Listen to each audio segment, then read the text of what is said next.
If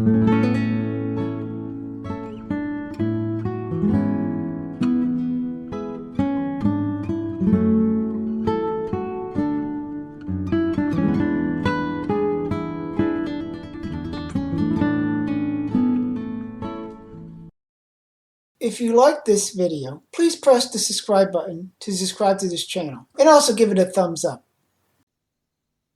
Science is at the heart of the question of origins and the age of the Earth. Evolutionists like to claim that science shows the universe evolved from a super dense, super hot state in what is commonly called the Big Bang. They then claim that the Earth collapsed out of a cloud of dust and gas about 4.5 billion years ago. They also claim that life formed naturally from lifeless chemicals and then evolved into all the living things we see today, including man. They further deny any legitimacy of creation science. However, discussing origins or any other topic scientifically requires knowing what science is. Science is not a collection of unquestionable facts, but actually a methodology for acquiring knowledge. This methodology is known as the scientific method. While you can find some variations in the exact wording, the basic concept is as follows. In the scientific method, you start out defining the problem, you develop a hypothesis, and perform experiments or observations to test the hypothesis. If the hypothesis does not fit experiment or observation, repeat number 2. If the hypothesis is a close fit to experiment or observation, refine the hypothesis and repeat number 3. If the hypothesis agrees with the experiment or observation, then write up the results. Report the results of your work. In many ways, the scientific method is a trial and error process, and each step is not always carried out by the same individual. For example, theoretical work is often tested by others who have the skills and/or equipment to do the actual experiments or observations. A key point to note is that the hypothesis needs to make one or more testable predictions in order to be able to develop an experiment or observation that will test it. So what makes something scientific? First of all, there is nothing in the scientific method that requires a naturalistic hypothesis. The key requirement is that your hypothesis has to produce at least one testable prediction, the failure of which will show the hypothesis to be false, to qualify as scientific. There is a tendency within academia and institutionalized science to add the restriction that a hypothesis needs to be a totally naturalistic explanation. The justification for this is that you can explain away anything by throwing it under the label of supernatural. However, that is only true if that is only as far as you take it.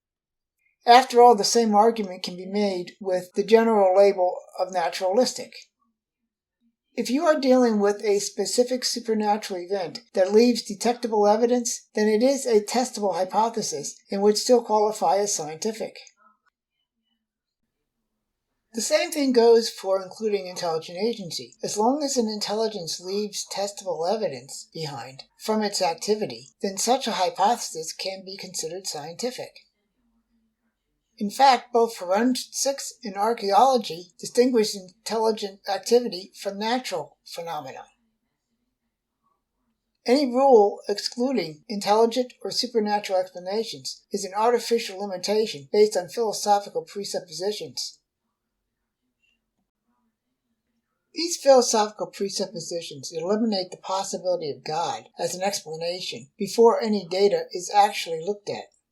The simple fact is that as long as an explanation produces one or more predictions, the failure of which show the hypothesis to be false, it can be considered scientific regardless of the nature of the hypothesis.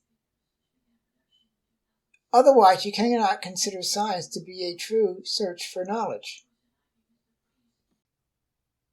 There are those that reject has science or scientific evidence, anything that has not been through formal peer review. Not only that, but the formal peer review has to be from acceptable publications, or else it does not count. There are two types of peer review, formal and informal.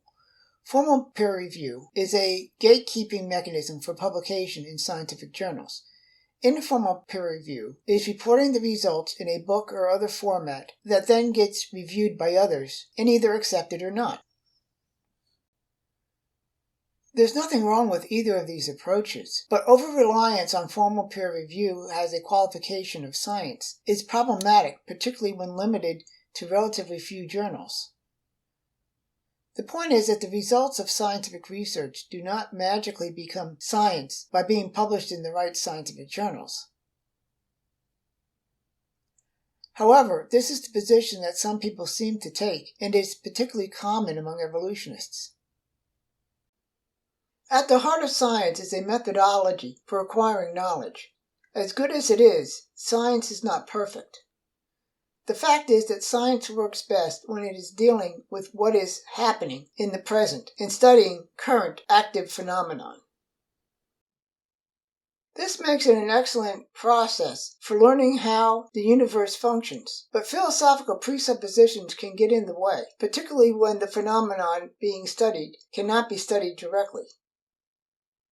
This can be the case with the extremely small, the extremely large, the extremely distant in the past. The simple fact is that the further something is from direct observation, the harder it is to study it scientifically, and the more likely that philosophical presuppositions can get in the way of finding the truth.